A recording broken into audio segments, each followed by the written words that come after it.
Ça ne se voit pas à travers les gestes. Ça, c'est ancré dans le cœur. De la même manière, les péchés. Là aussi, on doit regarder, examiner, est-ce que, même si en apparence je fais que de bonnes actions, mais est-ce que intérieurement, je n'ai pas des péchés en moi? La jalousie, l'orgueil, l'ostentation, etc., le manque de sincérité, avoir d'autres niais qu'on fréquente les gens, etc., etc. Tout ça, ce sont des péchés et Allah est conscient de ces péchés. Donc le musulman contrôle ses gestes, contrôle sa parole, et le musulman contrôle son cœur et essaye de faire son tazkiya, sa propre correction, enlever tout ce qu'il y a de mauvais dans son cœur, comme Allah dit au Coran, وَلَقَدْ خَلَقْنَا الْإِنسَانَ وَنَعْلَمُ مَا تُوَسْوِسُ بِهِ نَفْسُهُ. Allah Ta'ala dit que nous avons créé l'être humain. Allah Ta'ala veut faire comprendre que c'est lui qui a créé, et c'est lui qui connaît mieux ce qu'il a créé. Personne ne connaît l'homme comme Allah. Même l'être humain ne connaît pas l'homme, ne se connaît pas comme Allah. On n'arrête pas de faire des découvertes sur le plan scientifique, sur la médecine, etc. Mais il n'y a pas que ça. Même les psychologues, les psychiatres, maintenant regardez, il y a des psychologues, il y a des psychiatres, il y a des pédopsychiatres, il y a des psychopédagogues. Il y a quantité de professions qui parlent de l'intelligence humaine, du psychisme. Et on n'arrête pas de faire des découvertes de jour en jour sur les capacités du cerveau, le conscient, le subconscient, le préconscient, l'inconscient. Mais Allah, il vous dit qu'il connaît mieux l'être humain. Et Allah dit, وَنَعْلَمُ مَا تُوَسْوِسُ بِهِ نَفْسُهُ.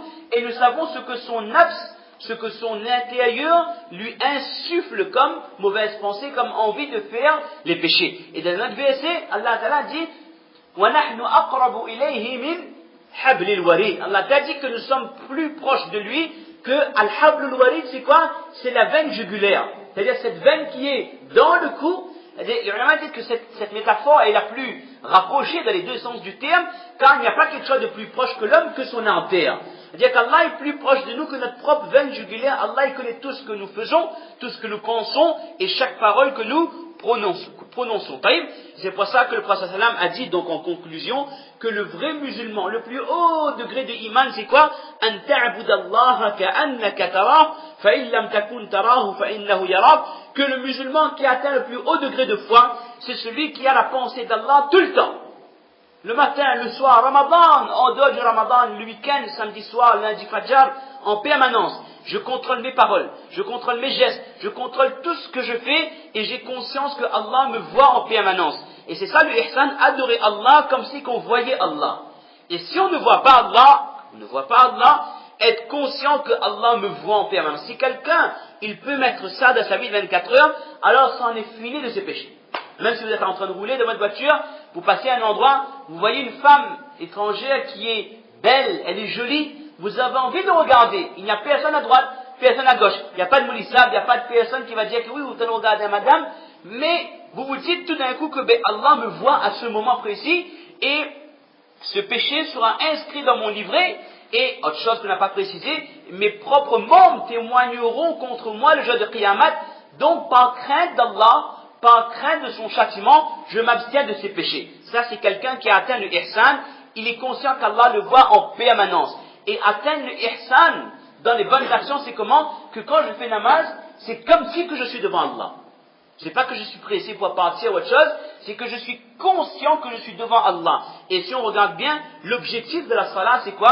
À chaque action, il y a des maslas, il y a des règlements, mais le maqsad, l'objectif, c'est quoi? C'est que dans la salat, comme je contrôle tout ce que je fais, si dans la salat je parle, mon namaz est annulé. Si dans la salat je fais trop de gestes, ma salat est annulée. Si dans la salat je marche, je vais ailleurs, je détourne ma poitrine du qibla, ma salat est annulée. Ben ça, c'est quelque chose qu'on doit être capable d'intégrer dans la vie de 24 heures. Je me contrôle entièrement pour Allah. Comme dans la salat, je contrôle mon corps et ma pensée, la pensée aussi, pour Allah, j'ai la pensée d'Allah en permanence dans la salat, de la même manière, en dehors de la salat, avoir toujours conscience qu'Allah me voit, et de cette manière, je ne peux pas faire de péché, et donc je ne peux pas non plus négliger une obligation.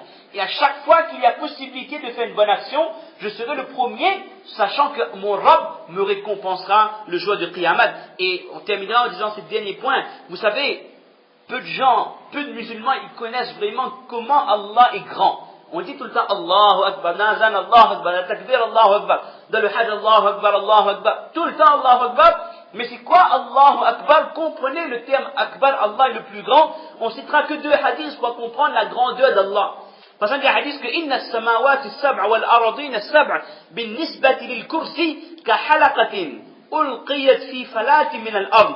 Notre prophète essaie de nous faire comprendre qu'on ait une idée de la grandeur d'Allah.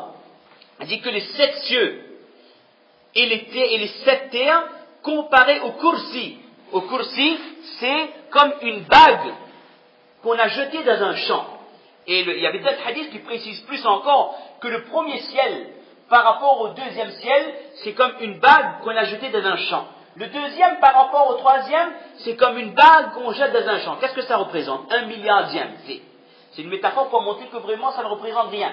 Et ainsi de suite, le troisième est minuscule par rapport au quatrième, au cinquième, au sixième et au septième ciel. Et maintenant, comparer les 7 cieux et les 7 terres par rapport au kursi, c'est pas encore le arsh d'Allah, c'est le kursi, c'est comme exactement le même exemple, même métaphore, une bague que vous prenez, vous jetez dans un terrain vague ou sur un champ, vous voyez que ça ne représente rien, si vous le jetez, vous le cherchez, vous ne trouvez plus, ben regardez la comparaison entre les cieux et la terre et le kursi. Et maintenant, le prophète décrit le arsh d'Allah, le trône. وَإِنَّ فَضْلَ الْعَرْشِ عَلَى الْكُرْسِي كَفَضْلِ الْفَلَاةِ عَلَى هَذِهِ الْحَلَقَةِ. Et maintenant, le prophète il prend la métaphore inverse. La grandeur du arsh d'Allah, le trône d'Allah, par rapport au kursi, c'est comme ce champ-là par rapport à la petite balle qui a été jetée. Lorsqu'on comprend ça, on comprend comment le prophète décrit qu'auprès du trône d'Allah, il y a des anges, que entre sa nuque et son oreille, il y a une distance de je ne sais combien de milliers, si je ne me trompe pas, c'est soit le ciel et la terre, ou alors combien de milliers d'années de voyage. Comprenez que si entre sa nuque et son oreille, c'est quelque chose d'inexplicable, mais c'est quoi la grandeur de cet ange? Et comment nous, on peut désobéir à Allah alors que des anges comme ça, ils sont dans l'adoration d'Allah en permanence, soit en ruku, soit en sijda, soit en train de faire les louanges d'Allah. Donc on comprenne comment notre Allah est grand et comment notre Allah est puissant, et de cette manière, Inch'Allah, face au péché, on va essayer de s'abstenir, qu'Allah me donne à moi-même et à nous tous au fait de comprendre, de faire un mal, de pratiquer et de propager à nos mères et à nos sœurs. Et on rappelle qu'il reste encore à peu près 17 jours pour terminer les Shawwal. En tout cas, plus de la moitié du mois. Si quelqu'un n'a pas pu faire ces 6 Shawwal, il faut absolument profiter des jours qui restent avant que le Shawwal ne se termine. Car on le rappelle, et on rappellera sans cesse jusqu'à la fin du Shawwal, celui qui après avoir complété son Ramadan, jeûne 6 jours de Shawwal, Allah Ta'ala lui accorde la récompense de l'année tout entière passée dans le jeûne, dans le Ramadan, dans le Sawm, dans le Rosa, dans le Carême. Donc on ne peut pas laisser cette occasion passer. Inch'Allah, on fait le niyat tous avec fermeté qu'avant que le mois de Shawwal ne se termine, je vais essayer de jeûner 6 jours, même si ce n'est pas 6 jours consécutifs, un jour je jeûne, 3 jours je jeûne pas, de telle manière qu'avant la fin de Shawwal, on complète, qu'Allah nous accepte et nous choisit pour cela. Subhana rabbika rabbil izzati amma yasifun, wa salamun ala al-mursalin, alhamdulillahi rabbil alamin, jazakumullah khair.